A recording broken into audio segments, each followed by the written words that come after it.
अक्सर लोगों का कहना यह होता है कि हम नेगेटिव न्यूज बहुत दिखाते हैं, समाज में सिर्फ हमें बुराइयां दिखाई देती हैं। लेकिन आज आपको एक खुशखबरी देंगे।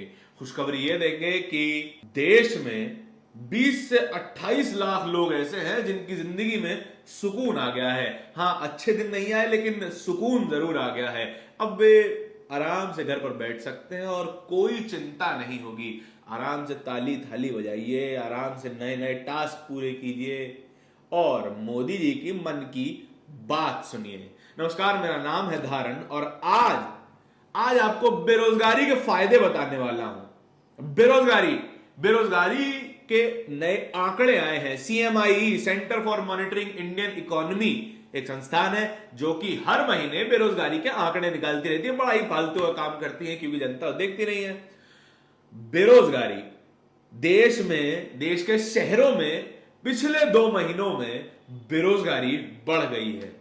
इसके फायदे ये हैं कि अब ज्यादा लोग मोदी जी की मन की बात सुन सकते हैं और ज्यादा लोगों के पास अच्छी टीआरपी देने का मौका है। ज्यादा टीवी देख सकेंगे, ज्यादा अर्नब के, अंजना के, सुधीर के शोज देख सकेंगे और अच्छे से अपनी फैमिली के साथ समय बिता सकेंगे। मानसिक शांति मिल जाएगी। बेरोजगारी है कितनी? बेरोजगारी इस वक्त देश में 7.4% से बढ़ के 8.3% हो गई है। बड़ा अच्छा खासा उछाल है। और जुलाई से लेकर अगस्त तक करीब 28 लाख लोगों की, 1.8 मिलियन लोगों की जॉब चली गई है। यह बहुत बड़ा नंबर नहीं है। जहां देश के 135 करोड़ लोग हैं उसमें 28 लाख लोगों की जॉब भी चले जाए तो क्या होगा? ऐसा वक्त आपको बताते हुए बिल्कुल मिल जाएंगे। लेकिन आपको यह समझने की जरूरत है कि जब एक देश में 8.3% की बेरोजगारी हो तो उस देश का ग्रोथ रेट कैसा होगा, उस देश की इकोनॉमिक एफिशिएंसी कैसी होगी। हालांकि इस देश में पत्रकारिता का स्पेस बचा नहीं है, इसीलिए हमें सरकाज़म से यानी कि कटाक्ष से, व्यंग से शुरुआत करनी पड़ रही है। अगर आपको व्यंग भी ना समझ में आए तो आपका कुछ नहीं किया जा सकता। आपको यह समझने की जरूरत है, जब देश में 8.3% की बेरोजगारी हो और उस देश की जनता गाय, गौमूत्र, राम मंदिर पर वोट कर रही हो तो उस देश का होगा क्या?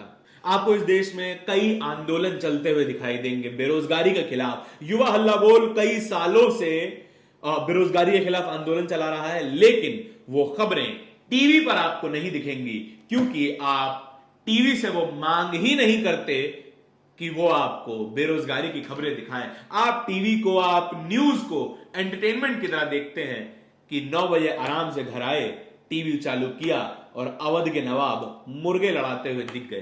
टीवी में हमेशा हिंदू मुसलमान की बहस आपको दिखेगी, मंदिर मस्जिद की बहस आपको दिखेगी, लेकिन यह बहस नहीं दिखेगी कि इस देश के 28 लाख नागरिकों की नौकरी आखिर गई क्यों।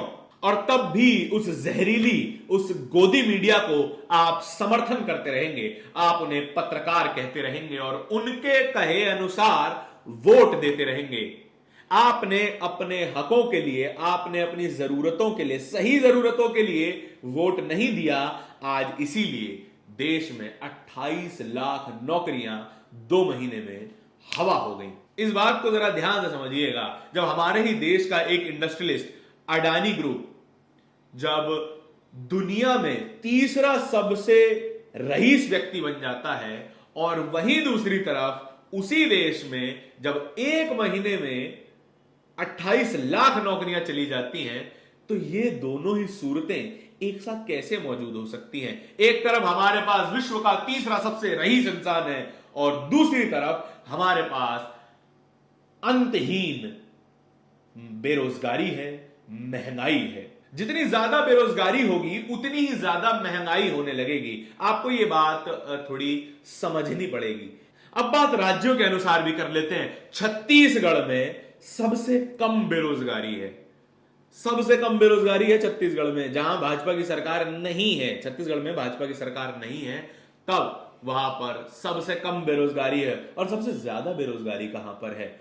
सबसे ज्यादा बेरोजगारी है हमारी राष्ट्रवादी पार्टी के शासित राज्य में, हरियाणा में, दिल्ली के पड़ोसी, वहां पर सबसे ज्यादा बेरोजगारी है। मैं नहीं कह रहा, सीएमआई का डेटा कह रहा है। ये ट्वीट देखिए, रणविजय सिंह बड़ा आजकल कटाक्ष में बातें करने लगे हैं। लिखते हैं कि एक अच्छी खबर, देश में बेरोजगारी दर अब तक की सबसे ऊंचे स्तर पर पहुंच गई है, 8.3%।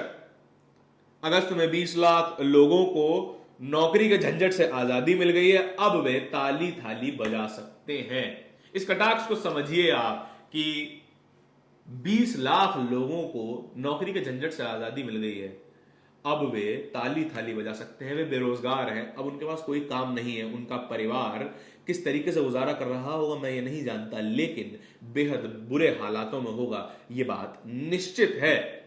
लेकिन इस देश की ज्यादातर लोगों को यह बात समझ नहीं आएगी। ये बात इसलिए समझ नहीं आएगी क्योंकि वे हिंदू राष्ट्र के बारे में सोचते हैं, क्योंकि वो गौमूत्र के बारे में सोचते हैं, वो गाय के बारे में सोचते हैं, और उसके अलावा उनके लिए कोई जरूरी मुद्दा है ही नहीं।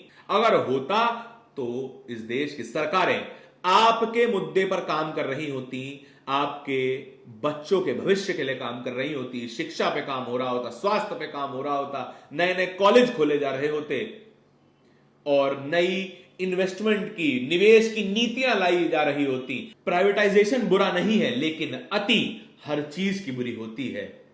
प्राइवेटाइजेशन से आप रोजगार पैदा करने के लक्ष्य से काम करें प्राइवेटाइजेशन पर, तो वो बेहतर हो सकता है। लेकिन जब आप कंपनियां बेचकर पूंजी बनाने के नजरिए से प्राइवेटाइजेशन पे काम करेंगे तो वो बेहद ही घातक होगा, क्योंकि कंपनियां अपने फायदे के लिए चलती हैं और सरकारी कंपनियां जनता के फायदे के लिए चलती हैं। इस बात को आपको समझना होगा और इसी मुद्दों पर, अपने जरूरी मुद्दों पर वोट देना होगा। हम नहीं जानते आप किसको वोट करेंगे, हम नहीं चाहते कि हम आपको बताएं कि आप किसको वोट करें, हम सिर्फ ये बताते हैं कि आपको वोट किस तरीके से करना चाहिए। आपको वोट उन मुद्दों पर करना चाहिए जिन मुद्दों से आपकी जिंदगी पर फर्क पड़ता है, बेरोजगारी से आपकी जिंदगी पर फर्क पड़ता है, और आपको यह बात समझनी होगी और इस पर वोट करना होगा, तभी यह तस्वीर बदली जा सकेगी। इस वीडियो के बारे में आपके जो भी विचार हो हमें कमेंट सेक्शन में जरूर बताएं। धन्यवाद।